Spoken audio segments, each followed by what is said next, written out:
নমস্কার, স্বাগত জানাচ্ছি সোশ্যাল বাংলার সাথে রয়েছে আমি সুজাতা। এই মুহূর্তে দাঁড়িয়ে আমরা মুখ্যমন্ত্রীর বাসভবনের বাইরে রয়েছি এবং এখন কিন্তু মুখ্যমন্ত্রী আসছেন। এই মুহূর্তে দাঁড়িয়ে তিনিও জলমগ্ন অবস্থায় মুখ্যমন্ত্রী এবং আগরতলা পুর নিগমের যিনি কর্পোরেটর রয়েছেন, ভাইস কর্পোরেট ক্ষমা করবেন, যিনি ডেপুটি মেয়র রয়েছেন তিনিও সাথে রয়েছেন রাজ্যের মুখ্যমন্ত্রী। আমরা সরাসরি আপনাদের সামনে দেখানোর চেষ্টা করছি যে তিনি এই মুহূর্তে দাঁড়িয়ে ওনার বাড়ি থেকে বেরিয়েছেন মুখ্যমন্ত্রী, এবং ওনার সাথে রয়েছেন আগরতলা পুর নিগমের যিনি ডেপুটি মেয়র রয়েছেন মনিকা দাস দত্ত, তিনি সাথে রয়েছেন।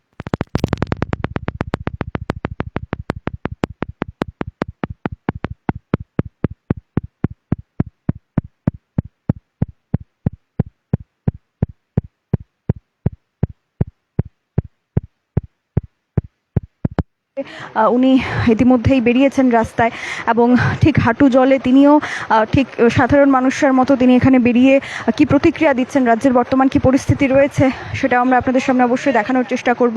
মুখ্যমন্ত্রী এই মুহূর্তে দাঁড়িয়ে রয়েছেন এবং তিনি কথা বলবেন মানুষের সাথে।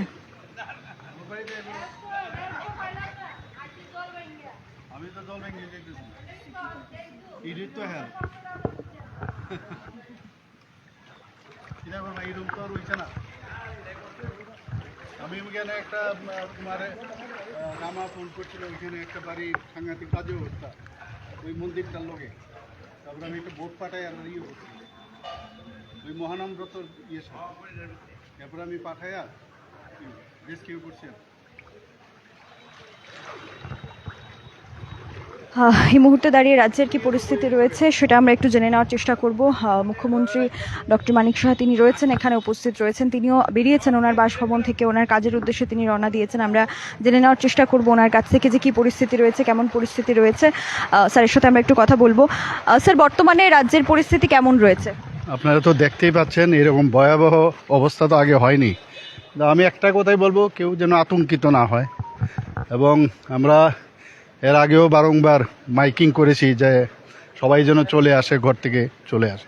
অমরপুরের অবস্থা একটু খুব বাজে অবস্থা সেখানে। তো আজকে সকালে আবার আমি মাননীয় হোম মিনিস্টারের সাথে কথা বললাম, উনি আশ্বস্ত করেছেন এবং উনি অনেকগুলো দুটো হেলিকপ্টার পাঠাচ্ছেন যাতে এয়ারলিফটিং করা যায়। তাছাড়া এনডিআরএফ টিম অনেকগুলো পাঠাচ্ছে।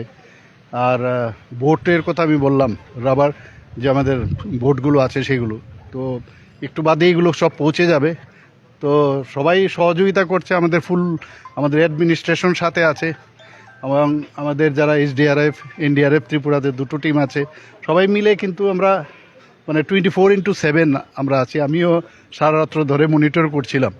তো এখন তো ঘুমের বিষয় নয়, তো ন্যাচারাল কালামিটি ভেরি ডিফিকাল্ট না, তো এটাকে তো আমাদের হাতে নেই। তবুও চেষ্টা করছি সব জায়গায়। এখন আবার যাব অফিসে বসে আবার মনিটর করব সব জায়গায় কি কি হচ্ছে, কন্টিনিউয়াস মনিটরিং চলছে। স্যার, নদীগুলির কেমন অবস্থা? হাওড়া নদী, গোমতী নদী? না, লিকেজ কি নেই। আমার সাথে একটু আগে সেক্রেটারি মহোদয়রা এসেছিলেন, বাড়িতে কথা বলেছেন যে এটা অ্যাকচুয়ালি লিকেজ না, কিন্তু যেখানে লিকেজ হচ্ছে সেগুলোকে ওরা বন্ধ করছে। মানে এরকম অ্যালার্মিং কিছু না, কিন্তু ডেঞ্জার লেভেলের অনেক উপরে জল যাচ্ছে। এটা হচ্ছে সবচেয়ে বড় জিনিস, যে ডেঞ্জার লেভেল আছে তার থেকে জল বেশি উপরে যাচ্ছে। এবং স্যার, ডুম্বুরের একটা গেট খুলে দেওয়া হয়েছে, সেটা কতটা সত্যি? ওইটা তো দিতেই হবে, এছাড়া তো উপায় নেই। এটা তো অটোমেটিক্যালি স্লুইস গেট খুলে যায় যখন একটা মিনিমাম মানে লেভেলে ম্যাক্সিমাম লেভেলে চলে আসে, খুলে যায়। তো এটা খুললে অ্যাটলিস্ট এই দিকের চারিদিকে যখন ছড়িয়ে যায় তো প্রেশারটা কম থাকে। এটা তো সেইভাবেই চলে। এটা স্যার, শরণার্থী শিবিরে কতজন মানুষ আছেন? আমার কাছে গতকালের যে রিপোর্ট সেটা ছিল আমরা প্রায় 30-এর উপরে, প্রায় 34টার মতো আমাদের শিবির ছিল। সেখানে প্রায় 30,000-এর মতো শরণার্থী ছিল, মানে যারা এখানে ছিল।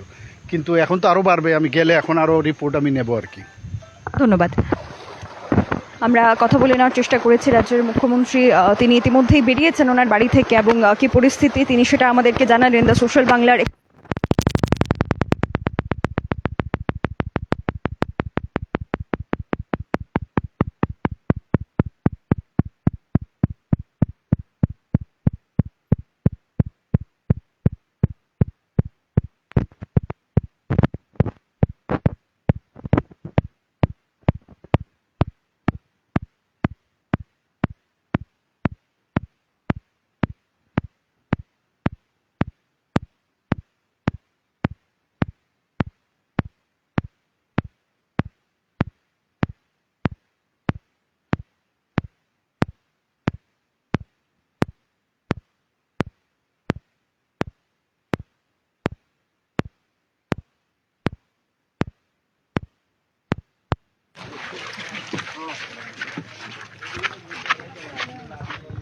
আপনারা শুনলেন রাজ্যের মুখ্যমন্ত্রী মুহূর্তে দাঁড়িয়ে ওনার বাসভবন থেকে বেরিয়ে কি আপডেট তুলে ধরেছেন, ওনার কি প্রতিক্রিয়া ছিল সেটা সরাসরি আমরা আপনাদের সামনে তুলে ধরার চেষ্টা করেছি। তিনি যেটা জানিয়েছেন, দেশের যিনি স্বরাষ্ট্রমন্ত্রী রয়েছে সাথে বলেছেন এবং উনি